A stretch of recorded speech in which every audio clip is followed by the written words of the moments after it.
And we're taking a break until 10. So unless you want to sit there and be on Facebook, you probably could shut your video off for a few minutes.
Okay, we'll call the meeting back to order. And we've got Ann Miller. Update on the Morning Star. Good morning, Ann and staff. Good morning. I also have Stephen Hunt and Suzette Bilodeau here with us. Good morning, everyone. Morning, everyone. I'll just start in. I just this morning sent Jennifer a written summary. I don't know if you got that. Also have a picture of our new landscaping that was done at the Morning Star that if you've been there before, you'd be excited to see that. So as you know, permanent supportive housing is a harm reduction, trauma-informed model for housing those that are otherwise difficult to house. And that is what the Morning Star is. It's a permanent supportive housing project. As the services provider for the Morning Star, we try to negotiate eviction with the property manager so that we stand by the housing first model. The construction was completed at the old Starlight, now the Morning Star, in early January 2021. And as you also know, that was a really quick project to spend that money by the deadline. We had residents begin to move in on June 8th after hiring our caretaker and our services coordinator. Our caretaker is Frank Antoine. Services coordinator is Stephen Hunt, who's on this meeting. And then our property manager is Catherine Lanier at Be Smart Property Management, who's really bought into the permanent supportive housing model and been really a member of our team, planning the process and working through issues. So we have a screening process in place for applicants. We've had up to 53 applications so far. Suzette goes through all those applications, completes a risk screener tool, and prioritizes, and people are either accepted, denied, or put on a wait list. Once they are approved, they, through our process, then they have to be financially qualified by tribal housing, and then they go through an orientation and sign a lease as they enter the property.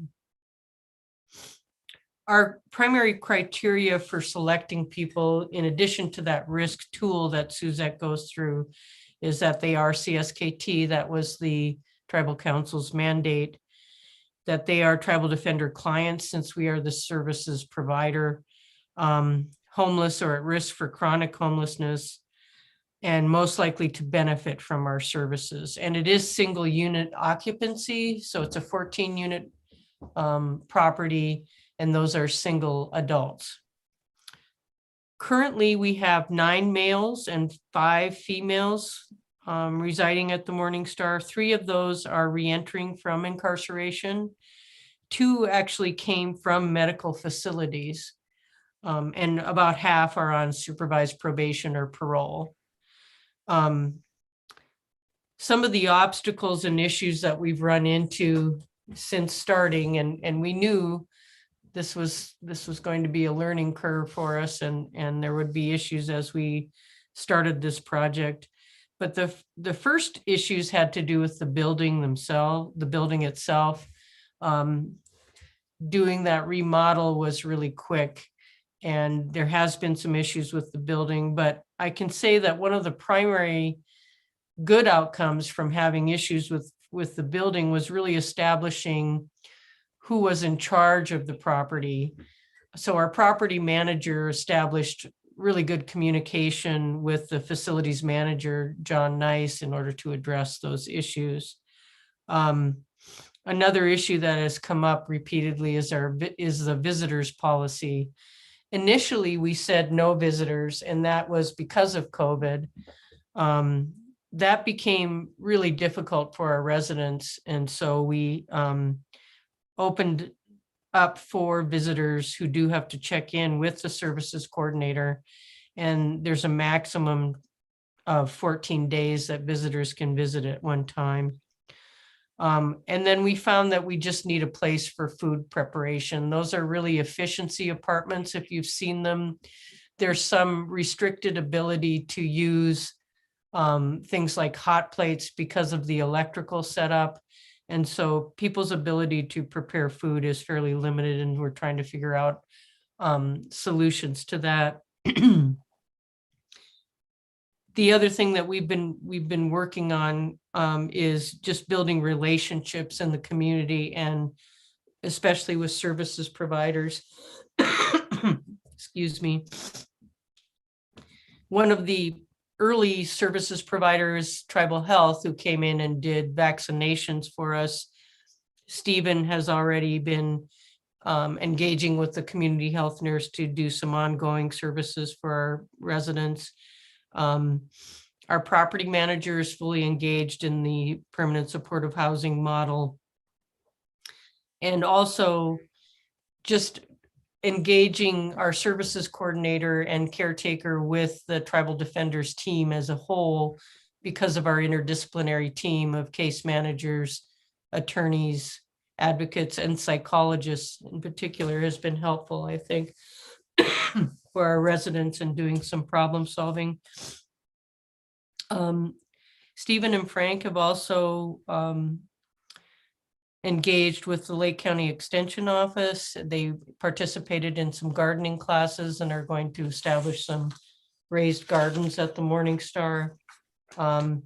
We continue to work with Beau Simone Consulting, who we meet with them regularly along with our property manager to work through issues.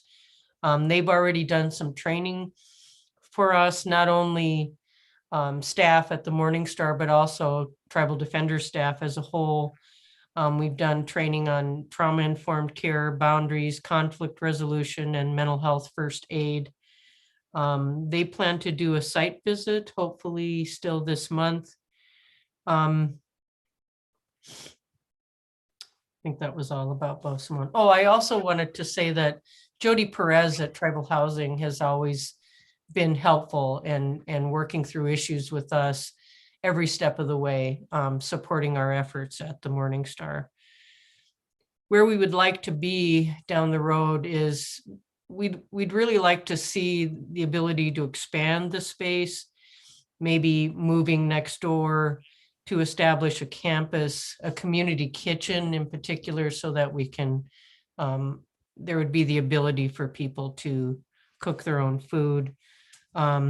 We'd be able to have some storage on site, do more programming that would not only be at the benefit for the residents, but also tribal defender clients generally and the community generally. And we would really, having a secured entrance, if we had some expansion, would be really helpful to control who's coming onto the property. That's my short overall update of our efforts. I assume that the council has some questions, and Suzette and Stephen are available to answer those questions as well.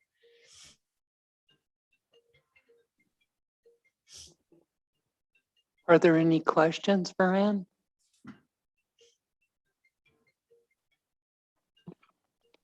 Ann, are these the only, I do have a question, are these the only regulations that the residents have? The regulations, we have a manual that we're developing that has guidance for the staff at the Morning Star, and then they have lease agreements with the property manager. The residents do. And then they have to financially qualify, so that goes through tribal housing. So is it similar to TLC with drug-free and alcohol-free? No, it's not a zero tolerance facility like tribal housing facilities are. That's what permanent supportive housing is. It's not zero tolerance. So it doesn't have that policy. We certainly support people in their sobriety and their efforts for sobriety, but it is not a zero tolerance. Okay, thank you. Martin's got a question. Thank you, Madam Chair, and Ann and all your staff. Appreciate you guys. Want to start out by thanking you guys for taking this on. I know you took it on when kind of no one else would, and thankfully we were able to give you guys a budget, and hopefully the biggest thing that I would like to convey is that if you guys need help with this, don't be afraid to ask. We are, I hope that we understand this is kind of a pilot program here, and it's something that we need to make sure that we're fully supporting it and making sure that if there are deficiencies or if there are problems even, and like there will be bumps in the road. There always are with kind of working with addiction and mental health, and there are setbacks, and we need to understand that those are they're not we're not saying they're acceptable, but they are definitely things that we learn from and grow from. Yeah. And so I hope that you guys, if there are issues, if we can help provide support, please let us know. I know that coming to council isn't always the most fun, and reporting negative things isn't always the best thing, but eventually I would like to see these in our different communities, because like as you guys well know, healing at home and recovery at home is a lot better at times, and having a sober, safe place that you can call your home is critical. And I know that these are things that you guys all know, but I just want to make sure that kind of those things are conveyed out to the general public, because one of the things that we also need to do, I think, is educate the general public and the membership on what that is, the idea behind it, the success rates, just the need for things like that. We are, it was so fast that we put that in there that people still are calling it a treatment center or a homeless shelter, and all these kind of negative things, and I'm really trying to change the narrative on those things.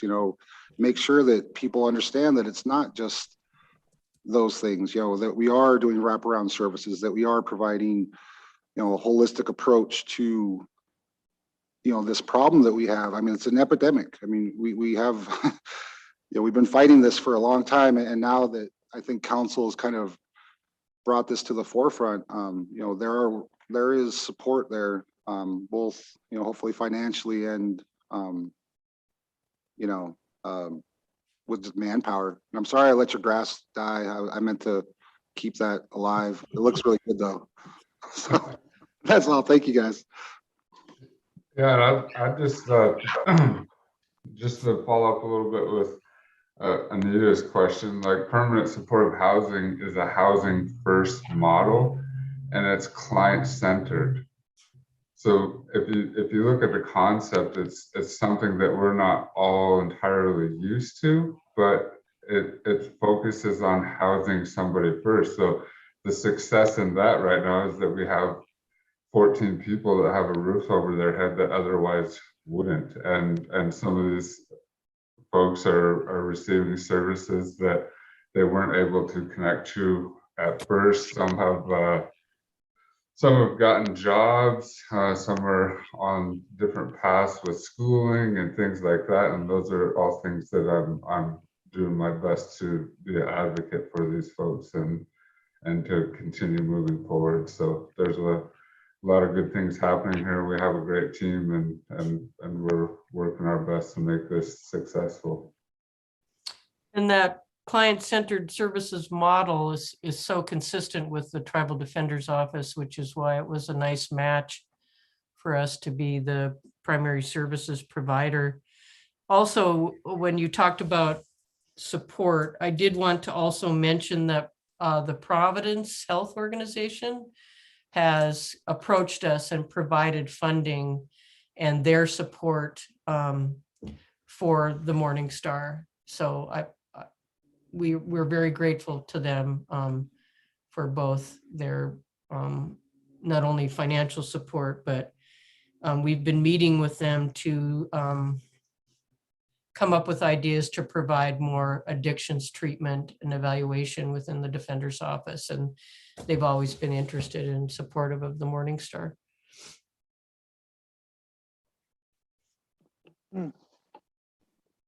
Oh, Carol, go ahead. Yeah, I want to, first of all, acknowledge Stephen Hunt. I think he's doing a fine job, and I'm glad to see you're still there. I really am. I mean, it's been kind of a struggle, I'm sure, at times, but when I usually go there, things are running smooth. But there's been a few times where there's been obstacles, and I try to follow the process of making sure I get a hold of Stephen or Suzette or Ann. I'm sure you guys are tired of hearing from me sometimes. But yeah, and it seems to be taken care of immediately. The only thing I've seen lately is the Facebook conversation about the alcohol there. And I really believe, you know, if they keep it in their room, that's their business. But when you bring it out into the open, then it can be a little bit of an issue, but that was a while ago. I haven't been there recently and seen that, so I think you've got that taken care of. And I just appreciate Ann and Suzette, you guys taking this on, because it's a huge opportunity for us when I see the success of drug court. And of course, there are some people that fall down, but I think this is a model that really works for us. And I also talked to Dana, comes at night, and she offered her services in any way she can to you. And I know, Ann, you've reached out before to her, but again, we just talked about it now that we have this recovery house here in Tableau, that she is willing to do whatever she can to help out. And even if you need her to step in somewhere, she said she'll be calling you this week, because I told her, go ahead and call Ann, offer that to her and Suzette and see what they say.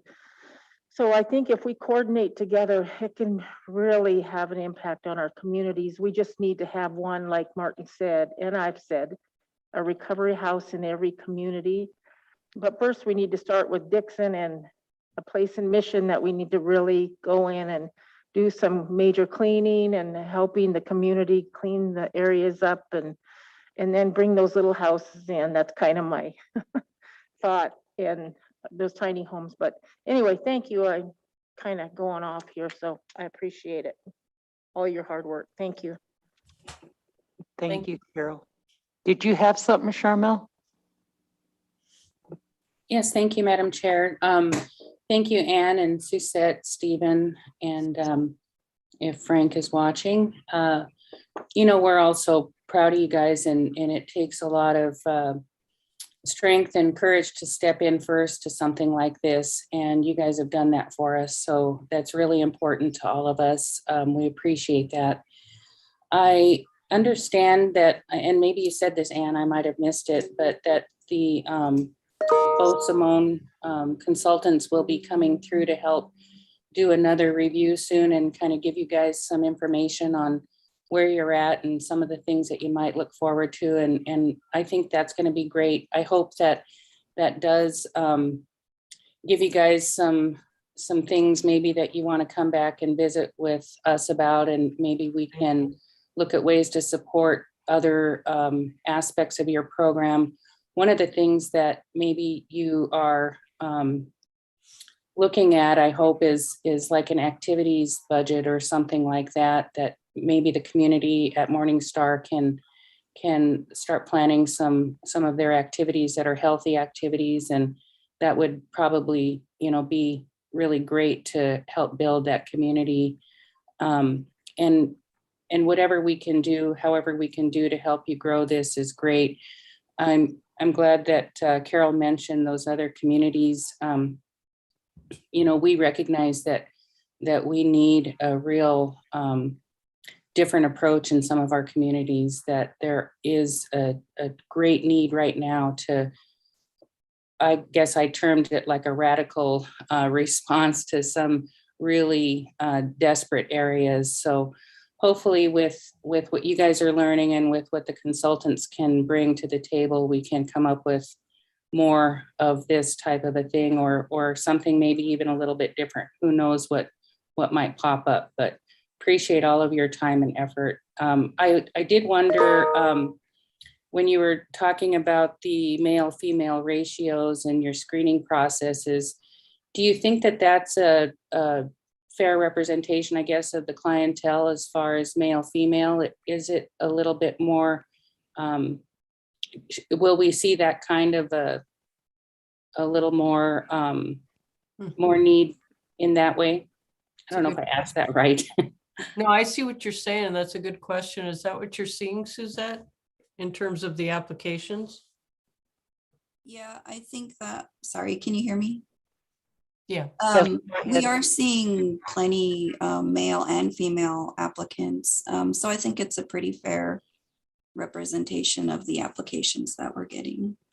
And then just to kind of comment on what you said, the Providence money that we did get was for clients. And so we are looking at, you know, things that activities, and that's also why we did request the purchase of the van so that Stephen can do some activities with the residents there. Thank you. Great, thank you. So I just touched a little bit on that, like what Suzette was saying about the van and stuff, is that we really hope to, you know, especially during the summer months and stuff, is to like have activities where clients can, you know, get have activities on the land and things like that, instead of being confined to this small space, and be able to open up some of those doors to healing. And then hoping to start implementing cultural activities and things like that here. And that's probably the main concern is on the list of seeing like why we would hope to purchase the other properties, is so that we can have available space to implement more programming and have safe space during, you know, this pandemic, because right now it's just not completely adequate to do that. So in regards to other programming, like with MSU Extension Office, we're working towards creating a class for clients to address food issues. So we're going to have a cooking class there with crock pots, which will be applicable here in this space. And but we have to reserve a different space to be able to do that. So, but we can further talk about that down the road, I think, and that's the direction we're headed.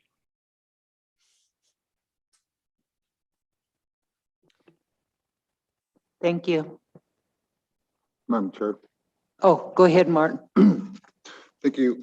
Yeah, I think just kind of on that note, you know, Morningstar was not, you know, the most ideal space, but I think long-term, you know, that little corner there is a really good idea. I mean, it you know, the funding that will be coming in, I think is something that would be very, very beneficial. And, you know, we could even intertwine it with some food sovereignty and, you know, have some kind of you know, some cooperation with you guys and different, you know, departments that we've started, especially with all these resolutions that we've done. You know, a lot of those overlap each other, you know, food and, you know, stability and having, you know, that, you know, those two things are just critically important, you know, the basic necessities. And I've seen that change people's lives, you know, and it's something that, you know, I really commend you guys. You know, I probably, if I wasn't here, I'd still be there and helping you guys out with that. So again, thank you guys. You know, we've said Thank for you, Martin. years that if people's basic needs are met, they can be more successful. And also, you know, it's a great way for not only tribal departments, but the community to really participate in those resolutions that the council passed. And instead of sitting back and saying, what are you doing about addiction and mental health and homelessness, to actually participate, come to the Morningstar and provide services. That's our message, and be part of the solution. So thank you for those comments. Thank you, Ann. You know, and Martin brought up the the part about that acquisition on the corner, and I wish we could have figured out how to have purchased that when we got the hotel. And hopefully that's something we can continue to work on in other properties in other communities as well. So I thank you for the work that you've done and your staff. Are there any other comments?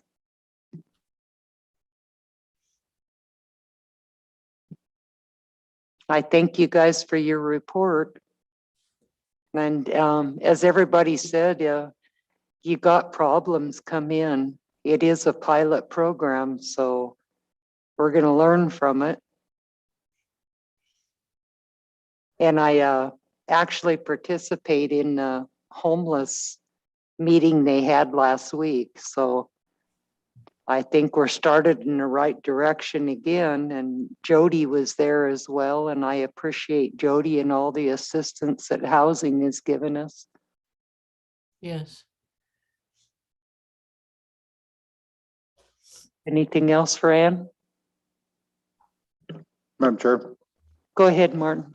And I would be, I would, not only with this project and, I think we should thank you guys every day that we can, because your department, the Defender's Office, provides so much assistance for our people, our families in need. And, I look at the jail roster every day and I see family on there, and, it's sad, but the flip side is I know if they, work with you guys and buy into the programs, success is something that you guys will help them achieve.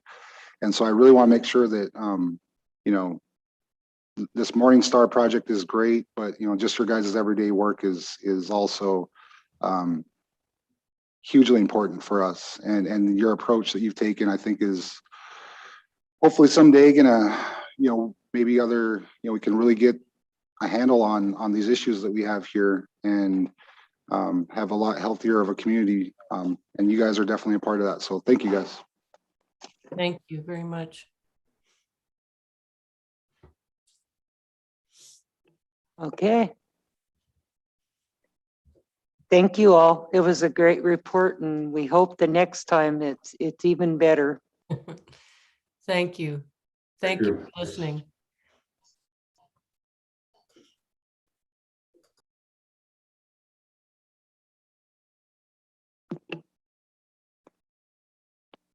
Jen, I see Rhonda on is the rest of legal. That's our next items. This is an update from Rhonda. Looks like 9 through 28. It's mostly me today, Madam Chair.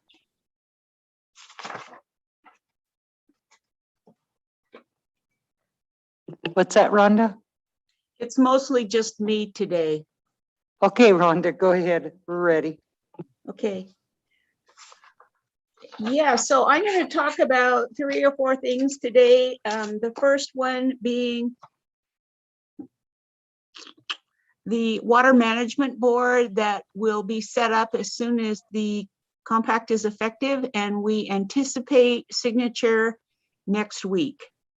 Hopefully that isn't a false message.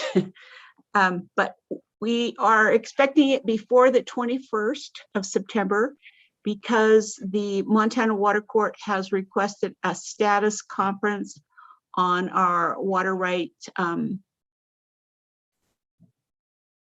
claims that day. So we were informed by several people from the Department of Interior and the Justice Department that everything is go, and we'll have that secretarial signature next week. What that does is it puts a lot of things into motion in terms of what we have to do to implement the water compact. One of the first things where I'm going to remind you about, because the state of Montana has already sent out notices to the counties, is that we have to establish the Water Management Board. There'll be 5 members, 2 appointed by the tribal council, 2 appointed by the governor, and 1 agreed upon by all 4 members. The qualifications of board members, that's begins on page 9. Number 1, he has to reside on the reservation, do business within the reservation boundaries, or own and maintain a seasonal residence on the reservation. We argued with the state of Montana about these qualifications quite a bit because there are so many wealthy people who own property on the reservation but don't live here except seasonally. So just as long as they have an interest in doing what's right for the reservation, they'll be considered. No elected officials of either the state or tribes are allowed to be named to the Water Management Board. But people who are employees or contractors can be Water Management Board members. Thank you. Also, board members shall have education and experience in one or more of the following fields: natural resources management, public administration, agriculture, engineering, commerce or finance, hydrology, biological sciences, water law or water policy. Now, what this board will do is take the place of the DNRC in considering water rights matters on the reservation. It gives both the tribes and non-members living on the reservation a say in how the water will be developed going forward, how changes in use can be made, and recognition of existing rights.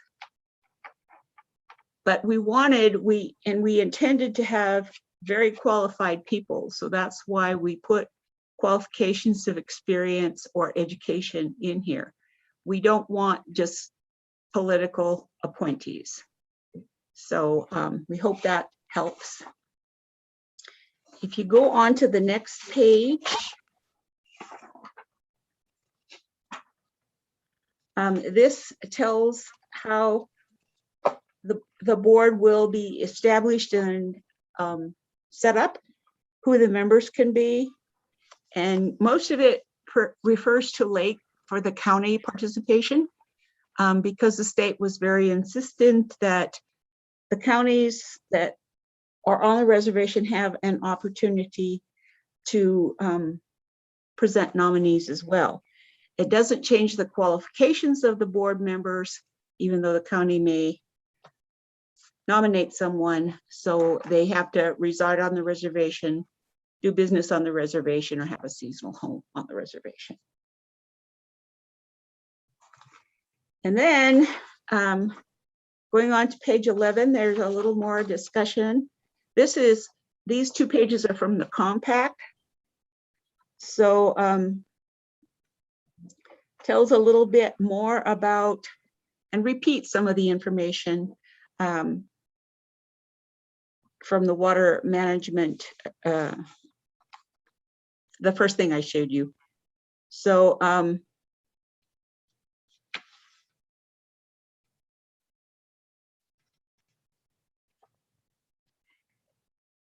we don't have to have someone appointed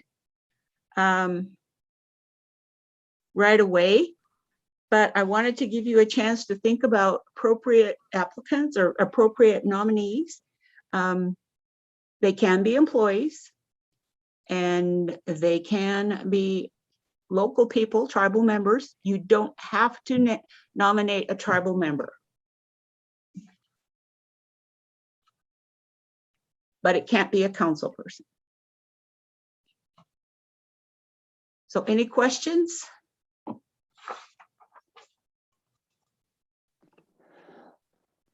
No questions? Madam Chair. Oh, go ahead, Sharmil. Thank you. Rhonda, are you ready for us, I guess, to make a decision if we want to advertise that? Or would you like an action on that today, maybe? We don't have to have an action, but if you would like to advertise, certainly that would be appropriate to do so as soon as possible. Okay, that'd be great. I'd support that.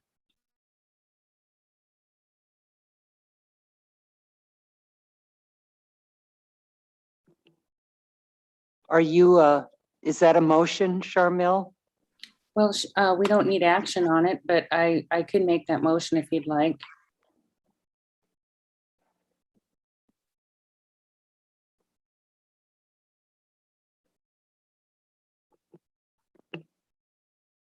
Do we need an action on it, Rhonda, or is it just the consensus to go forward and advertise?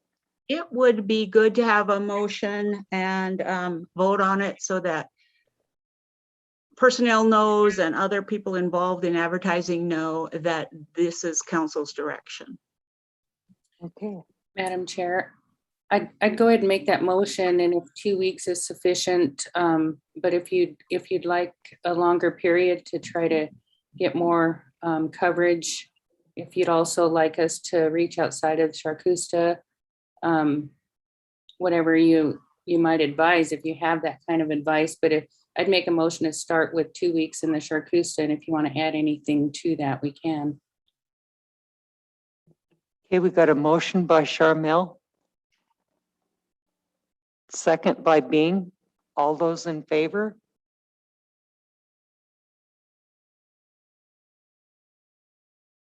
Looks unanimous. It will get Thank advertised.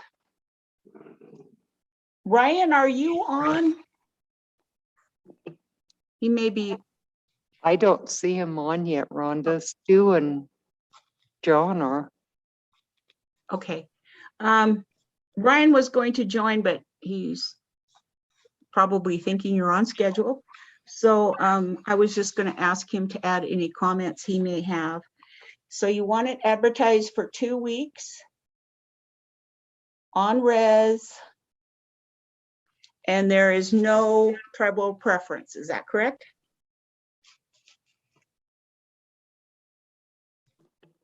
Okay, Yep. got it. Thank you. Now, beginning on page 12, we'll move on to the next item. We have a resolution, and then following that, the stewardship agreement with the Bonneville Power Association. Is Greg Spar on? Yes, he's in here with us, Rhonda. Okay. Greg, do you want to present on the resolution? Go ahead, Greg. Certainly. Good morning again. So I'm sorry, am I looking at the entire, is this the resolution to accept? I beg your pardon for not seeing that. I apologize. So I believe that the resolution before us today is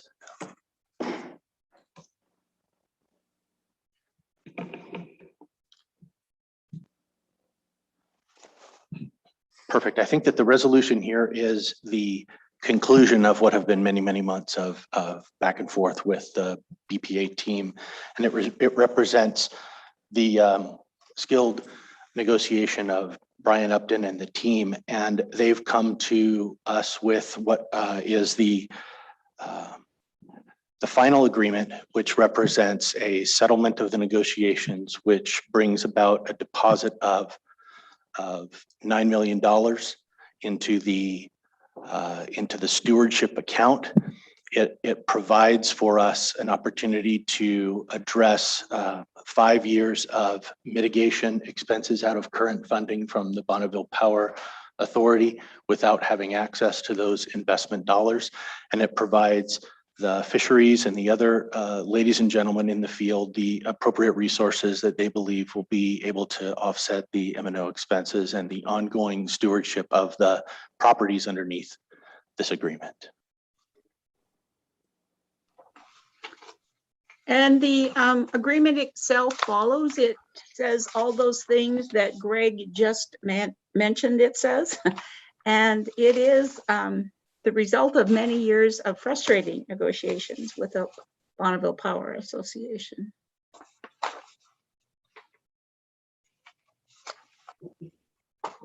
We got any questions from council? Martin? Oh, I was just gonna point out there's a typo in the header that Charmel pointed out. Oh, Confederated, I believe so, yeah. the D, okay, thank you.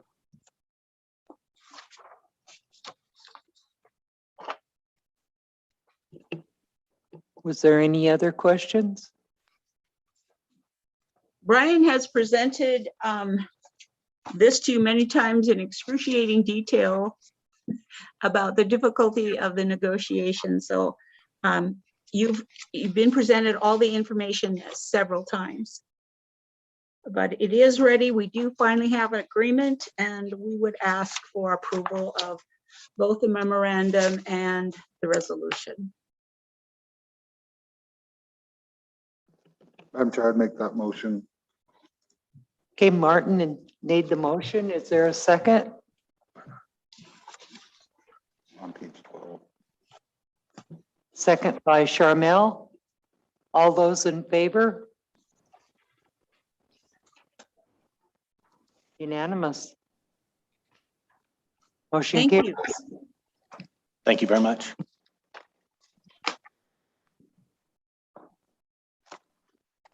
If we could move on to Stu, he has some updates to present. Thanks, Greg. Thank you, Greg. Good morning, Stu. Good morning, all. Thank you. Thank you, Rhonda. Good morning, council.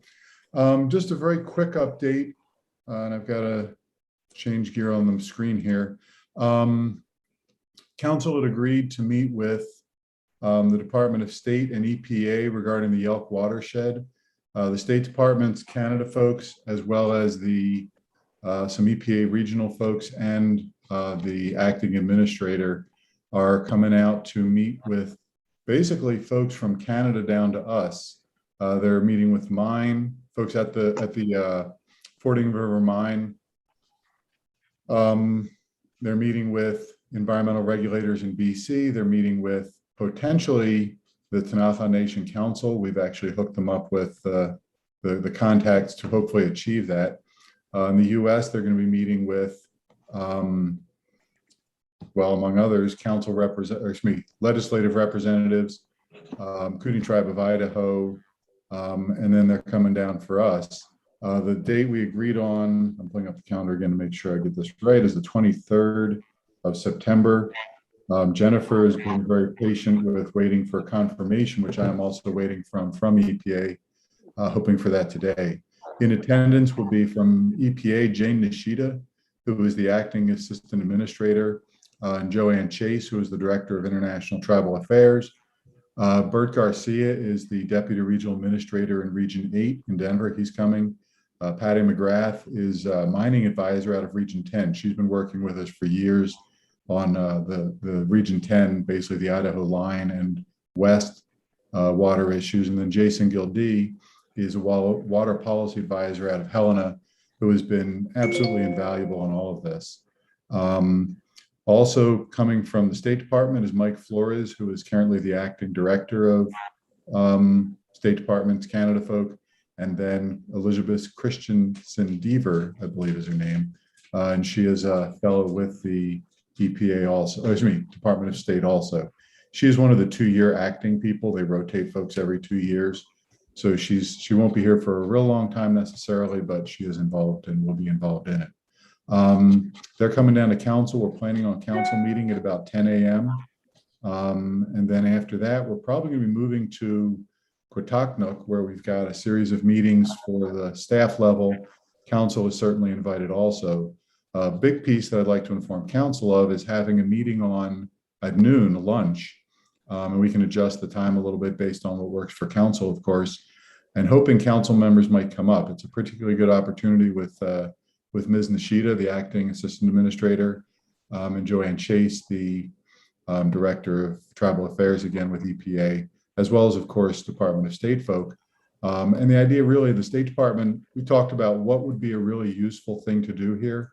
And ultimately what we came up with was the ability to talk and to meet, to try and have council rub elbows with them on a tour of the dam or at one of the environmental reclamation sites that Natural Resources has. Really wouldn't be much of a chance to talk and visit. And that's really what they want most, is to try and connect, and that's coming directly from EPA. So the bottom line is meeting at 10 a.m. Staff meetings at council or council representatives are certainly welcome to join in any meetings we have. And then ideally or hopefully lunch with them. Ms. Nishida has a meeting that she has to be involved in that will preclude her from, I think, from 1 o'clock and on.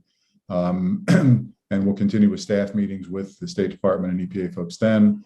And then when she's done, they're going to be heading north. They've got more meetings. So just giving council an update, you asked for the meetings, we got them. This is not necessarily a formal consultation. The goal really is conversation. We'll be doing consultation later where it's appropriate or when it seems appropriate, or of course, anytime council requests it.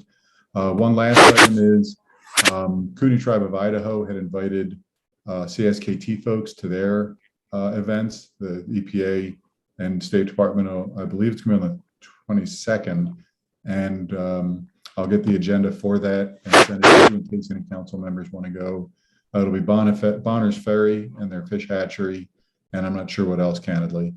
Council had also said, in sort of reciprocity to that Cooney Tribe Idaho folks are invited to join here. And I'm actually hoping they will, particularly for the staff level discussions, but I'm not sure if anybody's coming yet. I haven't gotten a response back from them if they're available. So quick update. I'll put all this in writing too, if you'd prefer, if you'd like, if that'd be helpful, just so it's in front of you. And I will be coming up with working with Rich Jansen and Aaron Sexton with talking points that will get to you probably by the end of this week or the beginning of next week. Actually, beginning of next week is more likely. Talking points and discussion topics, as well as some background information on the mining and the issues up there, water quality, where things are now, and some recommended comments. So that's all I have. If there's questions or comments, of course, I'm here available now or later. And thank you all for your time. Thank you, Stu. And yeah, I'd like to see it in the agenda and that if you could get that to us in writing. Does anybody have any questions or comments? You said that was the 23rd of September, correct? September, yes. Okay. All right, look forward to it then. Thank you, Rhonda. Thank you, council. As soon as we hear back from State Department with confirmation on the dates or the times, excuse me, I'll send out that in writing and then talking points at the beginning of next week. Thank you again, all. Thank you, Rhonda. Thanks, Stu. Rhonda, I see Ryan's on. Okay. We've been messaging each other about the action you just took on the Water Management Board advertisement. I'll ask Ryan to add anything he wants to.